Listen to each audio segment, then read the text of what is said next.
saudara-saudara, kita akan lanjutkan setelah kita bicara tentang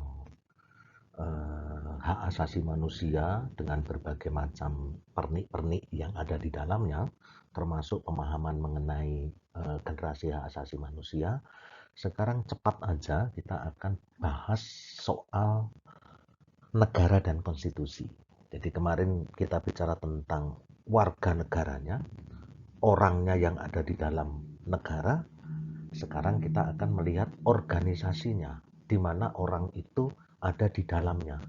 Ya, orang itu tidak lain adalah warga negara yang kemarin waktu pertama kali itu kan ada penduduk, ada warga negara yang dalam konteks nomenklaturnya atau penamaannya itu ada perbedaan makna. Baik, saudara-saudara, kita akan bicara tentang negara dan konstitusi. Yang pertama kita akan bahas mengenai negara terlebih dahulu. Apa itu yang dikaitkan, apa yang dimaksud dengan negara? Saudara-saudara pasti sudah tahu, saudara-saudara pasti sudah paham, saudara-saudara pasti sudah merasakan, karena saudara-saudara hidup di dalam organisasi negara. Anda mengalami sendiri dari kecil sampai dengan kuliah ini, hidup dalam negara kesatuan Republik Indonesia. Nah ini, baik, kita akan coba lihat sekarang. Kita akan coba melakukan sistematika pemahaman. Ya, apa yang saudara-saudara pahami selama ini, walaupun sulit untuk diungkapkan, akan coba kita strukturkan. Dosen itu hanya seperti itu, nggak ada teori, nggak ada ilmu, ya kan? Tidak, apa istilahnya? Tidak orang yang dianggap paling tahu. Sebetulnya yang paling tahu adalah orang yang hidup di dalam dunia nyata, ya kan? Dan dosen, ilmuwan, pakar, ya, filsuf itu hanya mensistematisasikan agar apa yang terjadi di dalam konteks kehidupan di masyarakat itu dapat dipahami tanpa orang itu melihat, tanpa orang itu terjun di dalamnya, tapi dia bisa paham. Nah inilah. Baik, yang pertama adalah pengertian mengenai negara. Nah, saudara-saudara, pengertian negara itu ada macam-macam. Apa itu negara? Yang pertama kan saya sampaikan dari Miriam Budiarjo dalam bukunya Dasar-Dasar Ilmu Politik.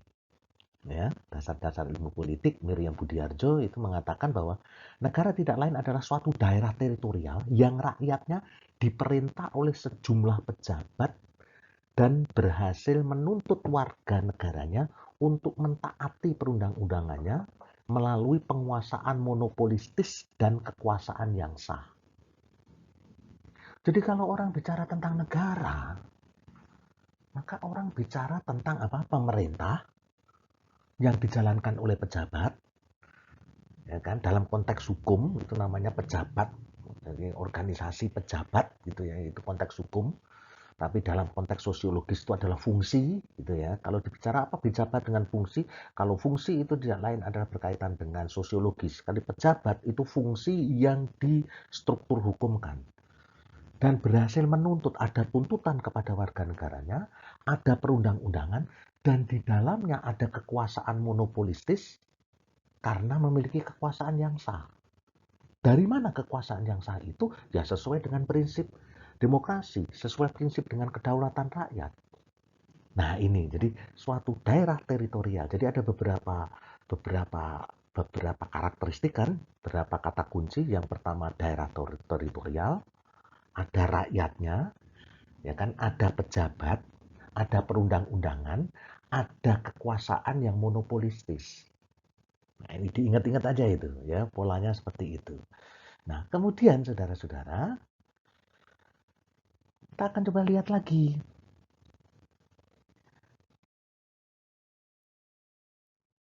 Ada pengertian lagi negara. Yang pertama, L.J. Van Apeldoorn. Van Apeldoorn itu mengatakan negara itu tidak lain adalah penguasa, orang yang memiliki kekuasaan tertinggi atas persekutuan rakyat. Tadi Miriam Budiarjo juga mengatakan ada perspektif kekuasaan, gitu ya. Kemudian yang kedua, persekutuan rakyat untuk menyatakan suatu bangsa yang hidup di suatu daerah di bawah kekuasaan yang tertinggi. Muncul lagi kata-kata kekuasaan. Wilayah atau tempat berdiamnya suatu bangsa di bawah kekuasaan tertinggi. Kekuasaan lagi muncul di dalamnya. Betul ya? Kemudian kas negara. Negara itu bisa dikatakan sebagai kas negara. Harta yang dipegang oleh penguasa guna kepentingan umum. Ada kata-kata kuasa lagi. Selanjutnya, Beers de Hans. Ini dalam perspektif sosiologis.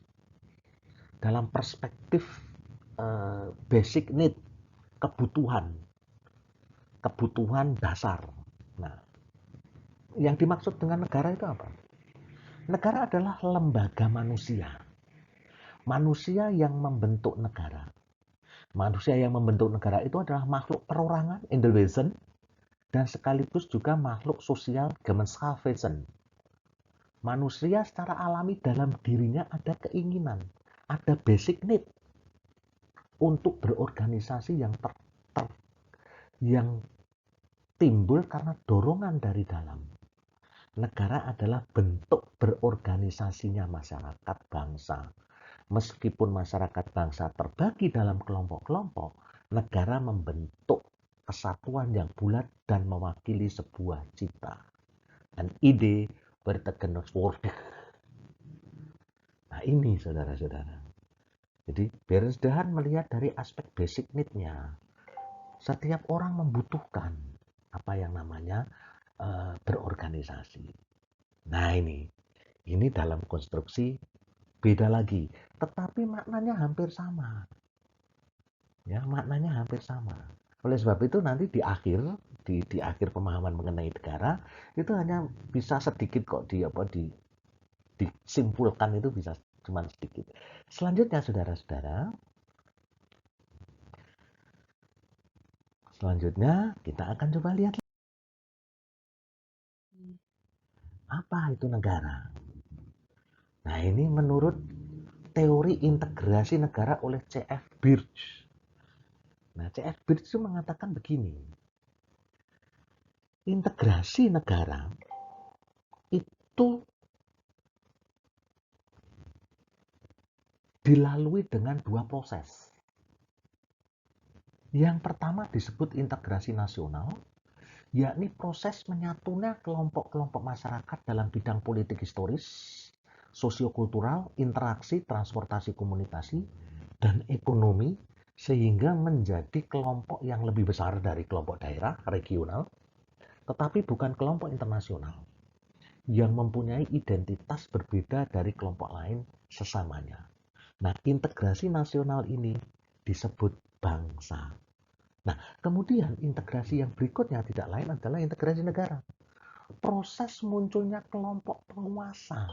Nah, yang menguasai wilayah bangsa itu secara bertahap. Pertama, menundukkan saingan-saingannya. Kedua, menentukan batas-batas kekuasaannya. Ketiga, membentuk polisi dan pengadilan untuk menciptakan ketertiban. Keempat, tahap penetrasi administrasi, yakni pembentukan birokrasi untuk melaksanakan undang-undang dan penggunaan pajak. Nah, inilah yang disebut sebagai negara. Munculnya penguasa dalam kelompok wilayah bangsa itu. Nah, kalau dilihat seperti ini dari tadi, Miriam Budiarjo, Appledon, Beers de Hans, C.F. Birch, kita bisa melihat negara itu sejatinya apa sih dalam kata-kata singkat. Untuk itu kita lihat yang satu ini.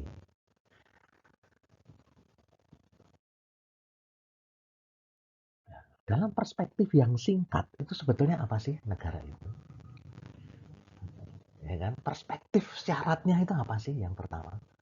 Nah, di dalam konteks syarat berdirinya negara, itu konvensi Montevideo itu sudah memberikan sinyal, kriteria. Yang pertama, dia punya wilayah. Tadi dikatakan demikian kan, ada wilayah.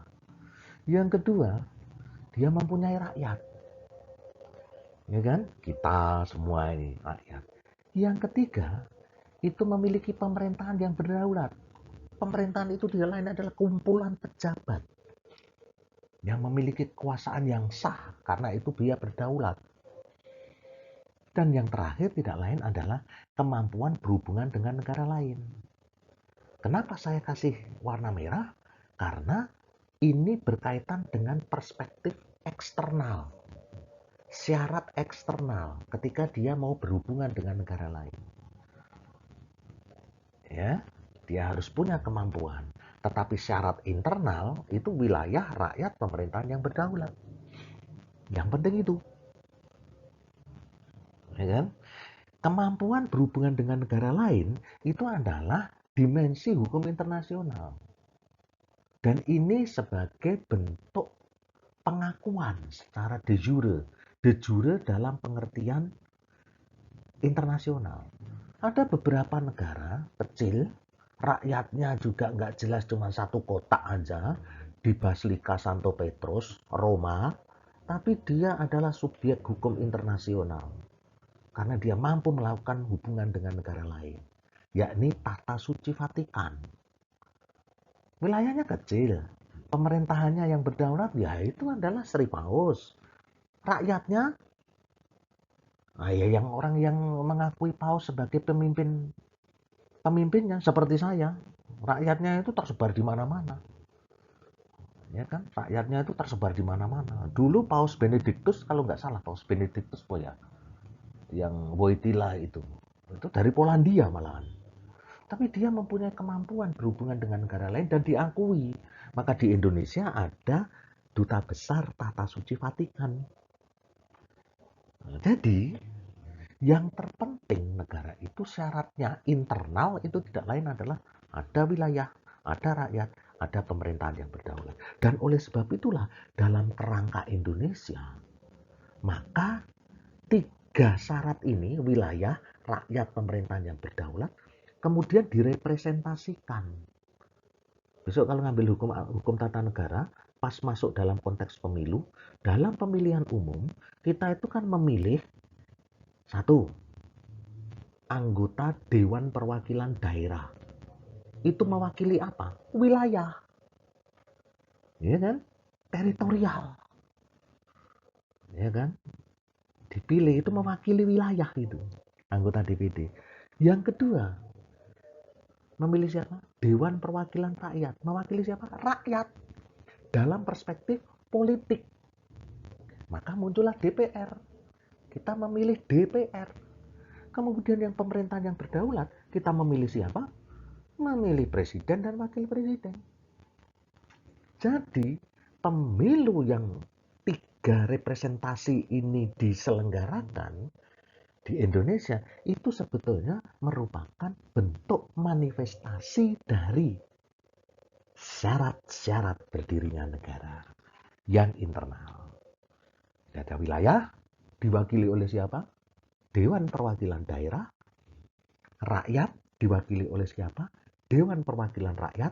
Anda memilih partai politik dan orang-orangnya itu siapa? Tetapi kalau wilayah Anda memilih orang-orang yang Anda anggap bisa merepresentasikan daerah Anda. Setiap provinsi ada 4 calon, ada 4 anggota DPD. Kemudian setelah itu kita memilih secara langsung presiden dan wakil presiden. Jadi sudah syarat berdirinya negara pun itu sudah direpresentasikan dalam mekanisme sistem politik pemilihan umum di Indonesia. Itu saudara-saudara. Selanjutnya, apa ini? Nah, selanjutnya tidak lain adalah, saudara-saudara, kita akan mencoba melihat. Ya, kita akan coba melihat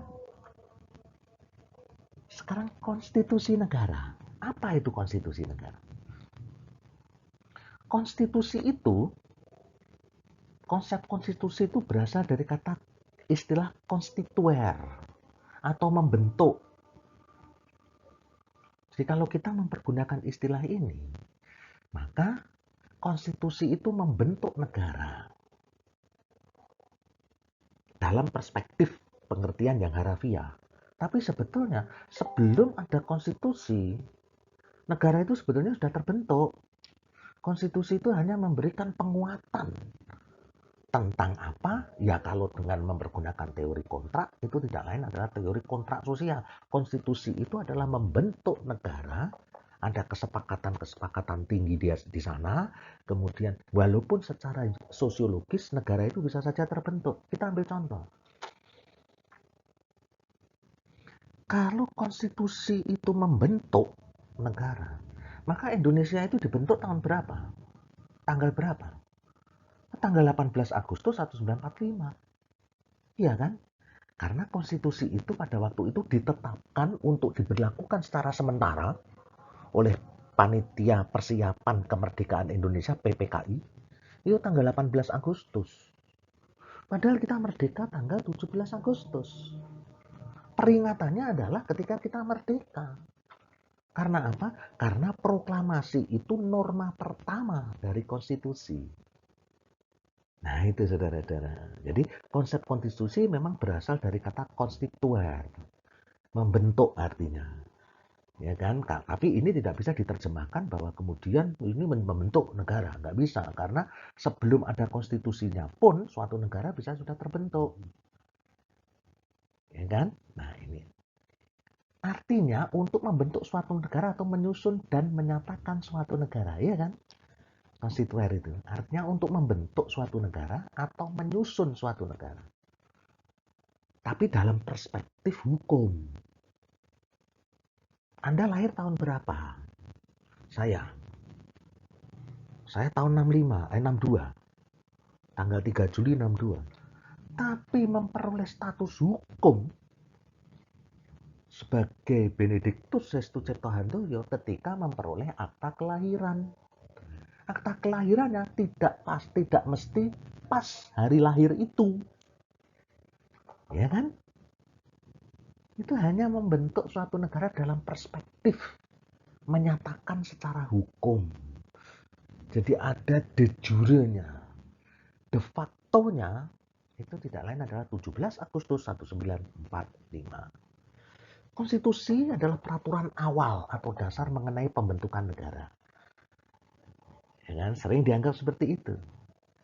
Tapi intinya saudara-saudara harus dipahami bahwa tidak berarti konstitusi dibuat, negara terbentuk. Bukan itu. Negara terbentuk, konstitusi itu melegitimasi, memberikan dasar bahwa pembentukan negara ini memiliki aturan hukum, aturan awal. Nah itu polanya seperti itu saudara-saudara. Kemudian berikutnya istilah undang-undang dasar itu sebetulnya kadang konstitusi itu disamakan dengan undang-undang dasar. Jadi istilah undang-undang dasar itu merupakan terjemahan istilah Belanda grondwet. Grond itu dasar tanah, wet itu undang-undang.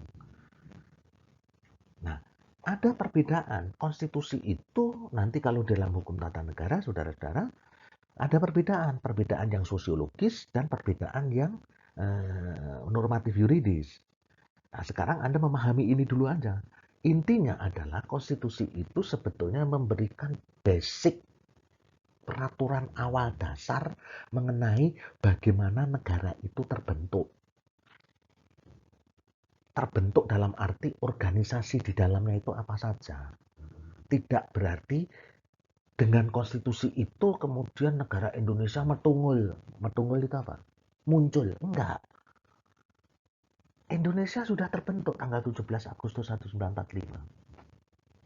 17 Agustus 1945 sudah terbentuk secara de facto. 18 Agustus muncullah konstitusi. Undang-undang dasar itu. Ya. Amerika juga sama aja terbentuknya bukan karena konstitusi Amerika. Jauh hari sebelumnya sudah terbentuk Amerika Serikat. Baru kemudian muncul kesepakatan-kesepakatan di antara negara bagian itu. Ya kan? Nah, ini istilah kemudian ada juga yang mengatakan istilah undang-undang dasar. Undang-undang dasar itu tidak lain adalah konstitusi yang tertulis.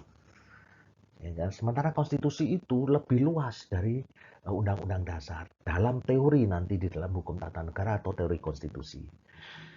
Begitu saudara-saudara. Nah, selanjutnya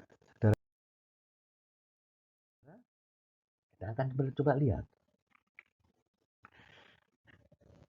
Nah, pengertian konstitusi dalam praktek dapat berarti lebih luas, ya kan? Tadi saya katakan, daripada pengertian undang-undang dasar.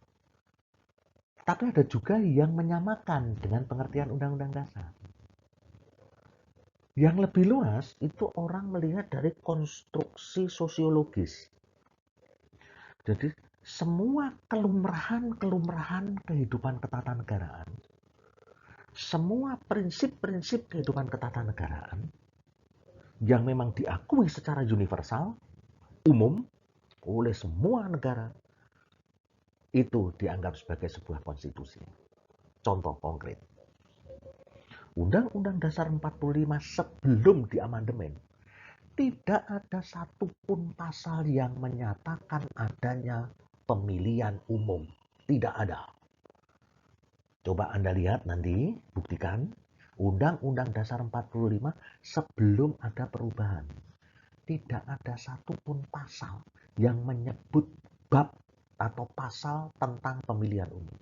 Tapi selama Undang-Undang Dasar 45 diberlakukan kurang lebih dari tahun 59 sampai tahun 2000, berapa kali terjadi pemilihan umum? Pertanyaannya, konstitusionalkah pemilihan umum itu di Indonesia?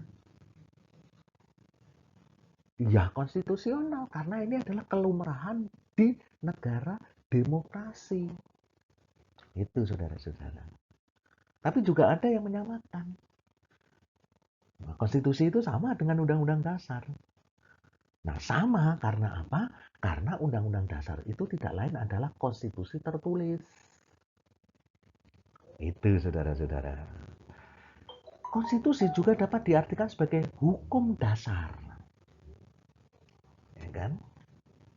Selanjutnya, konstitusi menurut para ahli, KCWR, keseluruhan sistem ketatanegaraan dari suatu negara berupa kumpulan peraturan yang membentuk, mengatur, atau memerintah dalam pemerintahan suatu negara. Modern Constitution, KCWR, mengatakan seperti itu. Seluruh sistem ketatanegaraan suatu negara yang berupa kumpulan peraturan. Kumpulan peraturannya yang bagaimana? Ya kan? Bisa tertulis, bisa tidak tertulis. Ya, kesimpulannya, pengertian konstitusi meliputi konstitusi tertulis dan tidak tertulis. Undang-undang dasar itu merupakan konstitusi yang tertulis. Jadi, ada negara terbentuk karena tadi ada pengertian-pengertian itu, kemudian syaratnya terpenuhi, masuklah konstitusi. Jret. Jadi ngunci nih konstitusi. Cek. Konstitusinya itu ngunci. Negara, konstitusi dibuat. Cek. Kunci. Nah, disitulah kemudian muncul aturan-aturan. Demikian. Nah, kenapa itu bisa harus seperti itu, saudara-saudara? Nah, kita akan coba lihat apa relevansinya. Konstitusi tertulis itu adalah undang-undang dasar. Nah, C.F. Strong mengatakan adalah kumpulan prinsip yang mengatur, C.F. Strong, The Modern Constitution, bukunya judulnya itu, The Modern Constitution, nanti dicari ya, udah ada itu diterjemahkan di bahasa Indonesia, ada itu di Gramedia, silahkan. Konstitusi modern itu mengatur yang pertama, kekuasaan pemerintahan. Yang kedua, hak-hak yang diperintah, yakni rakyat. Yang ketiga, hubungan pemerintah dengan rakyat. Nah, ini konstitusi tertulis itu seperti itu. Konstitusi tidak tertulis itu konvensi namanya. Kebiasaan ketatanegaraan. Apa itu? Kebiasaan yang berulang-ulang dalam praktek kenegaraan. Diulang-ulang terus menjadi kelumrahan. Nanti dalam hukum tata negara juga akan saya terangkan kapan suatu kebiasaan ketatanegaraan itu disebut konvensi. Itu ada kriterianya. Oleh Dike namanya. Nanti aja. Ya kan? Nanti kalau saya kasih tahu sekarang, nanti Anda nggak ngambil mata kuliah hukum tata negara. Ya nggak, ding. Kan Anda memang harus tetap mengambil. Nanti Taunya besok aja. Sekarang ini kan khusus untuk kewarganegaraan. Yang kedua, konvensi kebiasaan itu tidak bertentangan dengan Undang-Undang Dasar. Tidak bertentangan dengan kelumrahan yang bersifat universal, kalau saya melihat seperti itu. Kemudian diterima oleh rakyat, rakyat menerima dengan apa adanya. Ya kan? Nah, menurut DG, sekarang ini daripada nanti Anda penasaran, menurut DG, suatu kebiasaan, suatu konvensi, suatu peristiwa ketatanegaraan disebut konvensi jika memenuhi salah satu dari 3 syarat ini. Syarat yang pertama itu adalah understanding, saling pengertian. Syarat yang kedua itu adalah practices, dipraktekkan. Ya, kejadian ketatanegaraan itu dipraktekkan berulang-ulang. Syarat yang ketiga itu tidak lain adalah habits, kebiasaan. Salah satu dari syarat ini aja sudah terpenuhi, beres, menjadi konvensi. Understanding, saling pengertian. Kenapa kok bisa jadi konvensi walaupun belum dipraktekkan? Tapi saling pengertian. Siapa? Saling pengertian siapa ini? Ya saling pengertian antara rakyat, antara negara, antara warga negara dengan rakyat. Maaf, negara dengan antara warga negara dengan negara, antar alat perlengkapan negara. Misalnya kekuasaan eksekutif dan legislatif. Sudah bisa menjadi konvensi. Kan sama dengan kalau di dalam konteks besok hukum perdata itu yang disebut dengan asas pacta sunt servanda. Asas itu mengatakan begini, perjanjian itu mengikat para pihak laksana undang-undang. Ya kan? Understanding itu mengikat laksana undang-undang dasar. Nah itu, jadi understanding juga bisa. Tapi itu semua harus tidak bertentangan dengan nilai-nilai universal. Demokrasi, hak asasi manusia, kedaulatan, gitu kan? Itu bersifat pelengkap. Mengapa harus konvensi itu bersifat pelengkap? Ya karena undang-undang dasar yang sifatnya tertulis itu tidak mampu merangkum seluruh fenomena kehidupan ketatanegaraan. Tidak mampu, saudara-saudara. Yang begitu luas. Bahkan merangkum rasa keadilan masyarakat saja tidak mungkin. Betul kan? Keadilan masyarakat yang substansial kayak apa sih? Luar biasa luasnya. Maka ditambahi dengan konvensi. Konstitusi yang tidak tertulis. Selanjutnya, saudara-saudara, kita akan coba lihat apa yang terjadi dalam kelanjutan kuliah ini setelah tadi papannya geblak ke belakang. Materi muatan atau substansi konstitusi itu apa? Apa materi muatannya? Pada umumnya suatu konstitusi negara demokrasi berisi 3 hal pokok. Yang pertama adanya jaminan terhadap hak asasi manusia warga negara. Ini penting. Jaminan hak asasi manusia. Yang kedua, ditetapkannya susunan ketatanegaraan suatu negara yang bersifat fundamental. Ini menyangkut persoalan organisasi negara, organisasi ketatanegaraan, alat perlengkapan negara yang paling fundamental itu apa. Yang ketiga, adanya pembagian dan pembatasan petugas ketatanegaraan yang bersifat fundamental. Nah, di dalam konstruksi 3 hal inilah, saudara-saudara, kalau saudara-saudara melihat di dalam konteks isi Undang-Undang Dasar 45, maka kita bisa melihat 3 hal ini sudah terangkum di dalamnya. Contoh, hak asasi manusia itu pasal 27, pasal 28, pasal 28A sampai dengan 28J.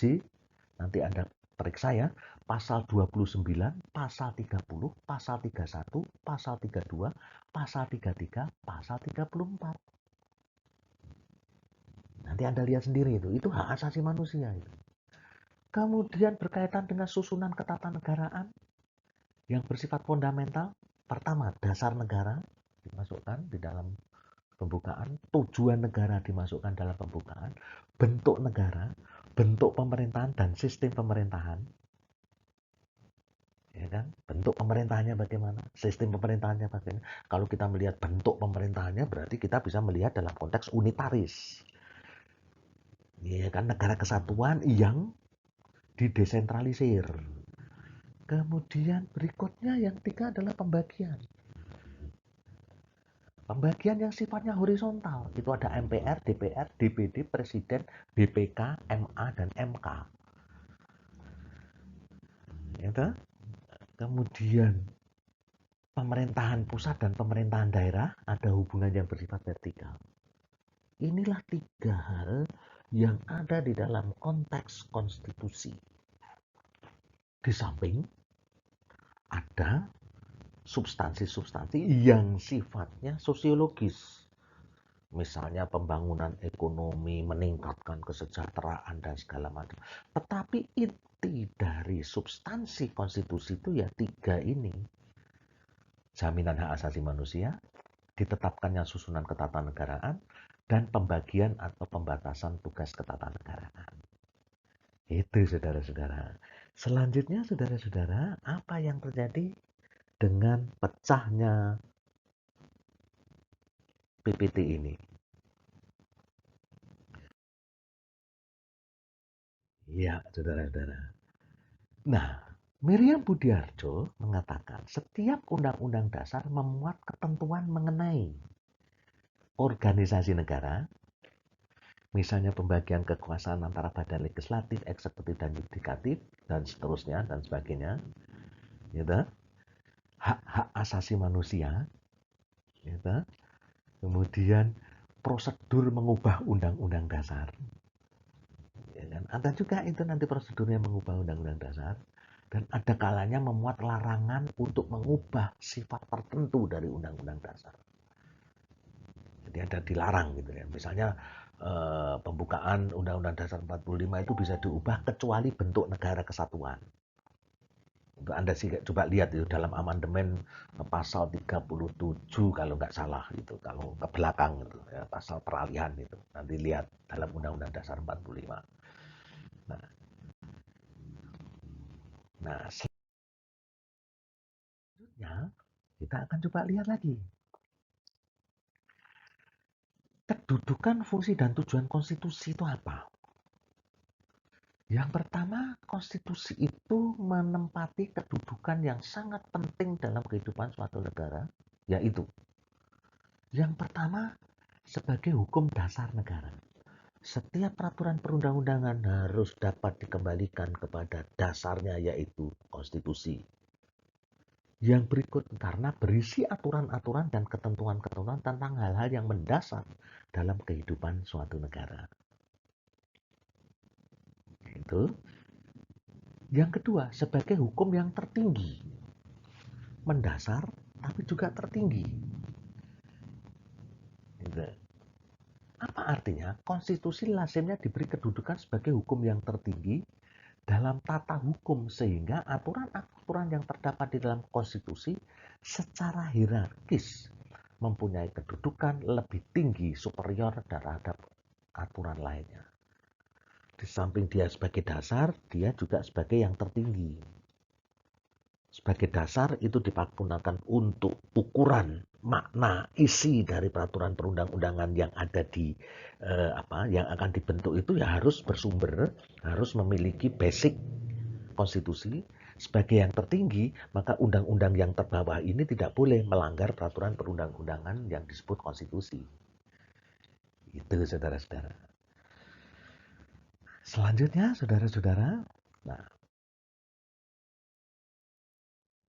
kita akan coba melihat Jimli Asidiki, mantan ketua Mahkamah Konstitusi, menyatakan konstitusi negara memiliki fungsi yang pertama, fungsi penentu atau pembatas kekuasaan. Karena kekuasaan itu memang cenderung disalahgunakan. Yang kedua, fungsi pengaturan hubungan kekuasaan antar organ negara.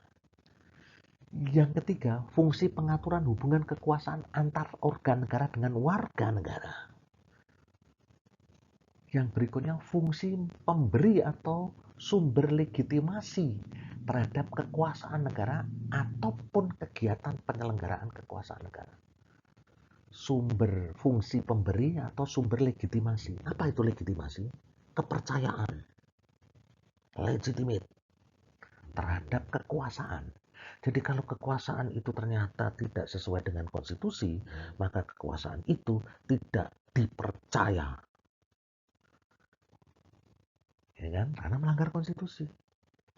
Berikutnya adalah fungsi penyalur dan pengalih kewenangan dari sumber kekuasaan yang sah kepada organ negara. Jadi misalnya, presiden punya kekuasaan, dia ingin menjalankan, dialihkan kepada menteri. Nah ini ada dalam konstitusi. Presiden dibantu oleh para menteri, kan begitu. Ada pengalihan kekuasaan. Kemudian fungsi simbolik sebagai sarana pemersatu. Simbol unity sebagai rujukan identitas dan keagungan kebangsaan, identity of nation, serta center of ceremony. Fungsi simbolik konstitusi. Fungsi sarana pengendali masyarakat, social control, baik dalam arti sempit yakni bidang politik dan dalam arti luas mencakup bidang sosial ekonomi. Ini saudara-saudara, konstitusi, yakni fungsi perekayasa dan pembaharu masyarakat, ya, social engineering atau social reform, itu konstitusi. Jadi mau direkayasa kemana, ya lewat konstitusi itu, gitu ya. Selanjutnya saudara-saudara,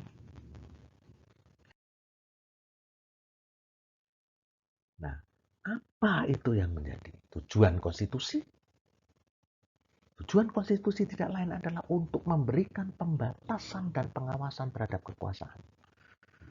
Untuk membebaskan kekuasaan dari kontrol mutlak para penguasa serta menempatkan bagi penguasa tersebut batas-batas kekuasaan mereka. Tujuan konstitusi. Berikutnya, menjamin pemenuhan hak dasar warga negara. Selanjutnya,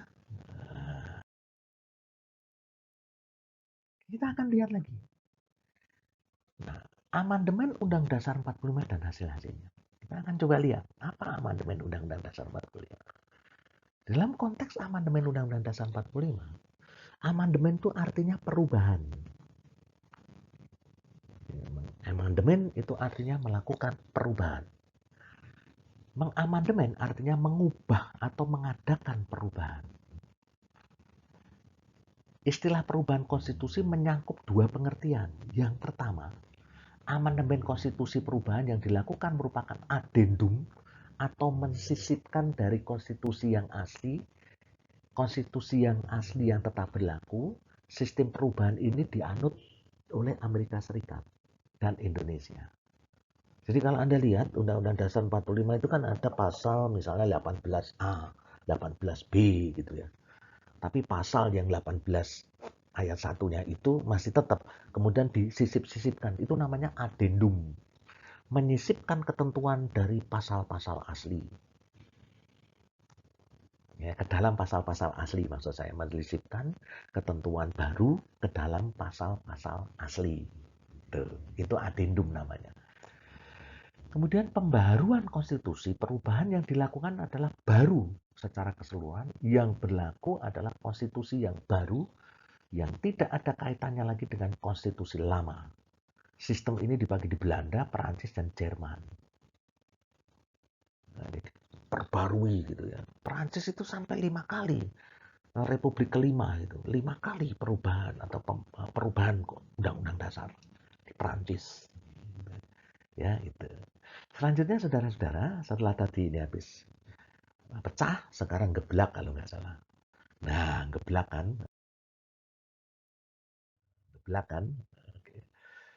Dengan demikian saudara-saudara, secara filosofis, konstitusi suatu negara dalam jangka waktu tertentu memang harus diubah.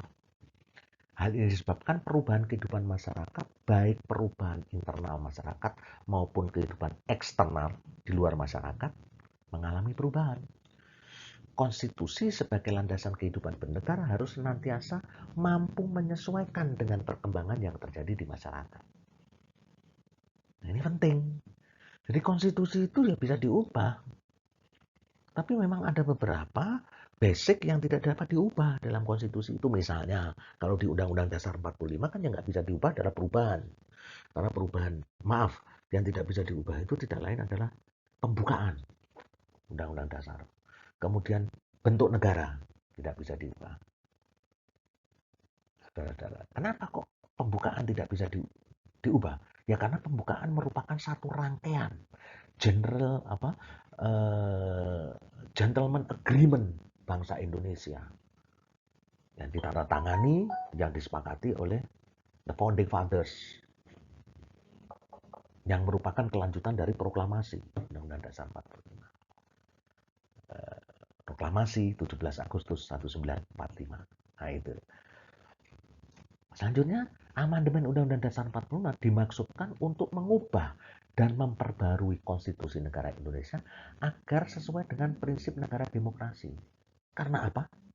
Karena pada waktu itu, saudara-saudara, amandemen Undang-Undang Dasar 45 dilaksanakan dengan tafsiran-tafsiran yang menyimpang, siksa, yang mengakibatkan negara beralih menjadi otoritarian. Orde Baru itu di dalam adalah negara yang sangat otoritarian, menyimpang dari Undang-Undang Dasar 45, dan puncaknya terjadilah krisis multidimensional, kemudian berkembang menjadi reformasi, dan kemudian tumbanglah rezim Orde Baru, mulailah dilakukan konsolidasi sistem demokrasi. Salah satunya tidak lain adalah mengamandemen Undang-Undang Dasar 45 dengan mempergunakan pendekatan demokrasi desentralistik. Apa itu demokrasi desentralistik? Itu nanti akan kita bicarakan lebih lanjut. Entah di hukum, pendidikan kewarganegaraan atau di hukum tata negara. Karena bahannya kan akan saya update terus nih, gitu ya, bahan-bahan ini gitu. Selanjutnya, saudara-saudara, dengan adanya amandemen terhadap Undang-Undang Dasar 45, maka konstitusi kita diharapkan semakin baik, semakin lengkap, dan menyesuaikan dengan tuntutan perkembangan. Tapi tidak berarti harus undang-undang itu kalau ada perkembangan baru diubah. Ada pandemi COVID-19 diubah. Enggak. Karena masih mampu menyesuaikan perkembangan. Kan masih mampu menyesuaikan ke perkembangan. Karena konstitusi biasanya berisi norma-norma yang luas, dan kalau Mahkamah Konstitusi mengatakan sebagai bentuk open legal policy, kebijakan hukum yang terbuka konstitusi itu. Gitu, saudara-saudara. Selanjutnya,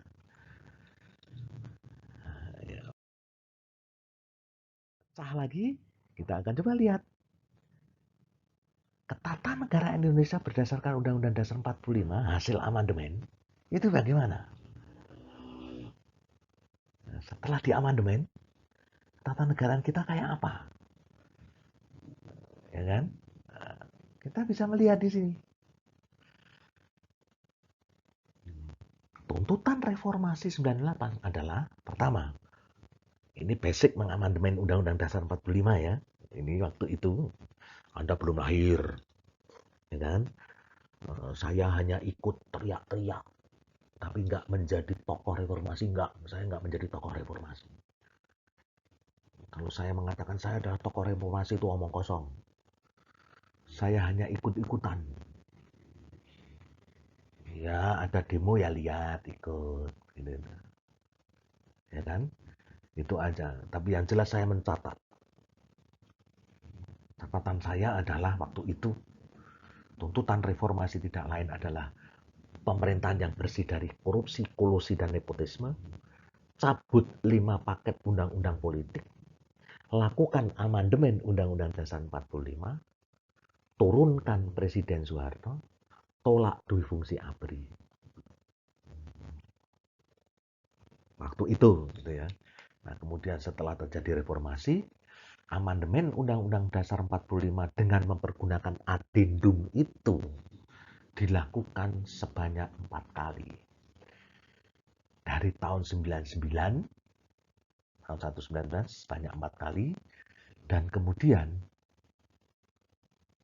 perubahan ketatanegaraan yang penting dengan adanya Undang-Undang Dasar 45 di amandemen itu tidak lain adalah sistem pemerintahan yang menjadi presidensial murni karena ada pemilihan presiden secara langsung oleh rakyat. Kemudian sistem keparlemenan menjadi soft bicameral. Kalau saya melihat bukan soft bicameral lagi, tetapi bicameral semu dalam buku saya yang terbaru, demokrasi desentralistik dalam belenggu bicameral semu.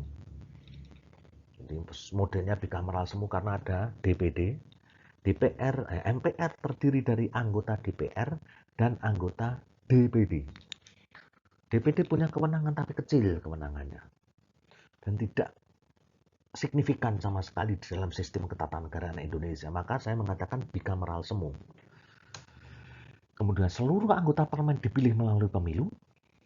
Kalau dulu ada yang ditunjuk, ada yang diangkat, ya ini utusan daerah dan utusan golongan, itu ditunjuk dan diangkat.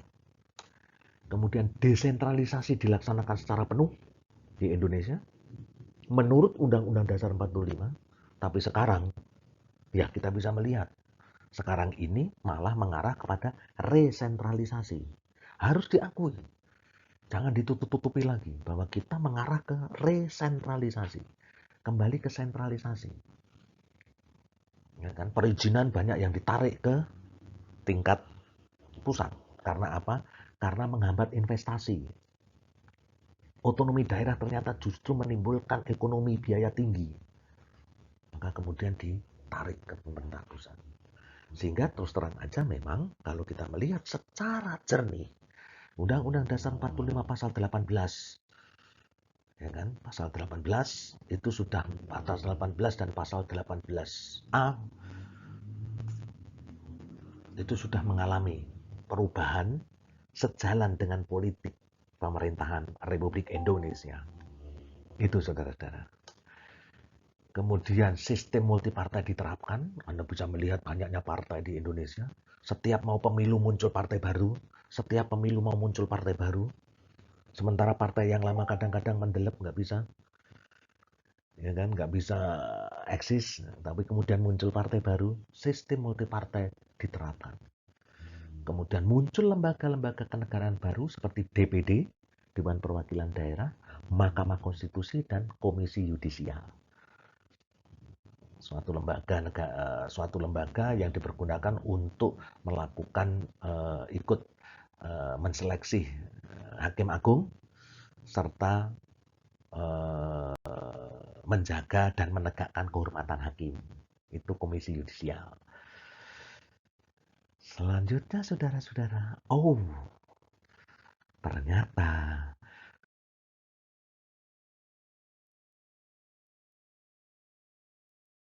kuliah ini sudah selesai. Agak cepat saya kuliahnya, saudara-saudara. Dan saudara-saudara bisa melihat di sini adalah gedung kampus kita yang semakin megah dan semakin bikin kita kangen. Untuk itu, mari kita berdoa bersama-sama agar pandemi ini segera selesai. Sekian dan terima kasih. Sampai jumpa di kuliah yang berikutnya.